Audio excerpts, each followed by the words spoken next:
नमस्कार दोस्तों, मैं हूं जितेंद्र ठवर मलानी उर्फ टोनी। आप देख रहे हैं न्यूज टीवी। मला वाटतं त्यांचं जीवनच एक संघर्ष राहिलेलं आहे. मी त्यांना जवळून पाहिलेलं आहे आणि त्यांची जी जिद्द आहे की जेव्हा काही करायचं ते ठरवतात, ते करून दाखवतात. चिकाटी, पेशन्स खूप लागतो.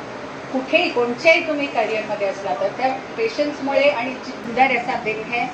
आज देवेंद्र जी छठी बार एमएलए बन चुके हैं और तीसरी बार मुख्यमंत्री पद उनको मिल रहा है, उसका आनंद है. पर आनंद से ज़्यादा एक जिम्मेदारी का मन में एक अनुभूति है और बहुत से काम हैं जो महाराष्ट्र के लिए करने हैं उनको, और हम सभी को उनका साथ देना है. तो उसकी ज़्यादा एक जिम्मेदारी की का जो एक एहसास है वो मन में ज़्यादा है. लड़की बहन फ्लैगशिप प्रोजेक्ट रहा है सरकार का. कहीं ना कहीं ऐसे महिला आप चाहेंगे ज़्यादा कैबिनेट में महिलाओं को ज़्यादा मौका दिया जाए इस बार. यकीनन लाड़की बहन तो बहुत ही सुंदर ऐसा एक प्रोजेक्ट रहा है जिसमें सारी बहनें बहुत प्यार से जुड़ी देवेंद्र जी के साथ, युति के साथ. और ऐसे ही जैसे आप जानते हैं विमेन्स बिल, ताकि हमारा रिप्रेजेंटेशन ज़्यादा हो पार्लियामेंट में और पॉलिटिक्स में, वो ऑलरेडी पास हो चुका है और कुछ ही देर है की ये पूरी तरह से इम्प्लिमेंट.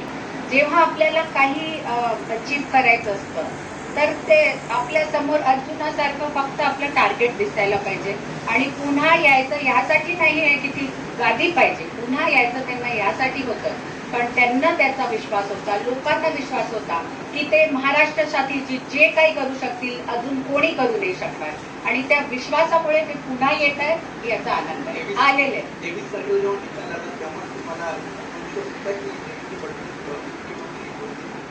मी तेव्हा तो विचारच नाही केला. मला एवढं कळत होतं की त्यांनी आपल्या कामात चीज करून दाखवलेलं आहे. पुढे त्यांना जेही पद मिळालं असतं वरिष्ठांच्या म्हणण्यावर ते त्याचं पण त्यांनी चीज केलं असतं. कोणतंही पद असतं तरी त्यांनी लोकसेवाच केली असते.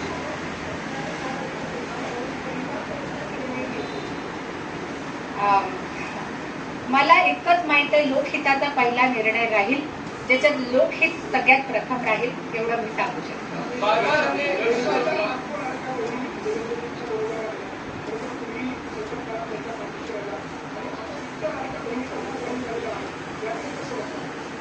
मला इतका आनंद होतो जेव्हा कॅम्पेनिंग करत होती वेगवेगळ्या जागेंमध्ये. मुझे इतनी खुशी होती है जब